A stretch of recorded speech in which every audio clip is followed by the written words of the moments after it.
The NASCAR Sprint Cup Series gets set to hit the track at Kansas Speedway for the second race in the contender round of the chase in the Hollywood Casino 400. Brad Keselowski was your Coors Light pole sitter and took advantage of the clean air. He jumps out front of Carl Edwards and sets sail early. Later, Kevin Harvick was able to work his way past Brad Keselowski, and shortly after that, J.J. Yeley brings out the caution after hitting the wall. After pit stops, Harvick wins the battle off pit road, but Brad Keselowski loses 3 spots. Brad came in third and went out 6 as poor pit selection resulting from a penalty rears its head early for the 2 team. The second caution of the day came on lap 64 as Tony Stewart gets loose off of turn 2. This yellow proves to be huge for Keselowski, who came in 7th but came off of pit road in 2nd place after taking 2 tires. On the restart, Carl Edwards takes off, but a few laps later, Matt Kenseth, who needed to win to move on to the eliminator round, takes the lead as the 20 team looked for a rebound after a terrible Charlotte race weekend.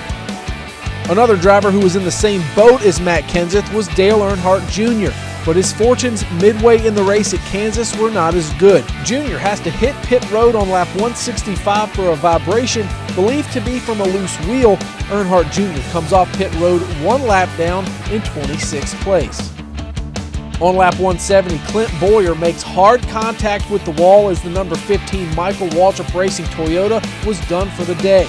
Bowyer walked away from the incident and was evaluated and released from the infield care center. On the next restart, Joey Logano gets a little help from Kevin Harvick to get past Matt Kenseth as the 22 takes the point, but his teammate wasn't so lucky.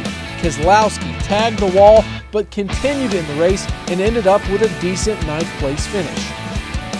Kenseth makes his way back around Logano, and shortly after green flag pit stop started, 2 chasers find themselves in trouble in the pits. Kevin Harvick has a gas can slide outside of the pit box when he takes off, and Martin Truex Jr.'s crew let a tire get away. Both had to serve pass-through penalties. Once the field sorted out, both chasers found themselves 1 lap down. With fewer than 30 laps to go, the caution flag flies when Justin Allgaier gets into the wall. Jimmy Johnson decides to stay out as the rest of the field pitted. That decision for Johnson impeded Harvick and Truex from getting the wave around and getting back on the lead lap. On the restart, Kenseth was able to get around Johnson, but Joey Logano didn't make it easy as he worked on the back bumper of the 20 in the closing laps, and then it got interesting. With 5 laps to go, Matt Kenseth blocks Logano for the 2nd time, and Logano was having none of it. Kenseth goes around off the nose of the 22, and his day ends with a 14th place finish, and Kenseth is now 35 points outside of the 8th place eliminator round cutoff. On the final restart now, Logano holds off Denny Hamlin and goes back-to-back in the contender round, not allowing anyone else to lock themselves into the next round with a huge race in Talladega looming.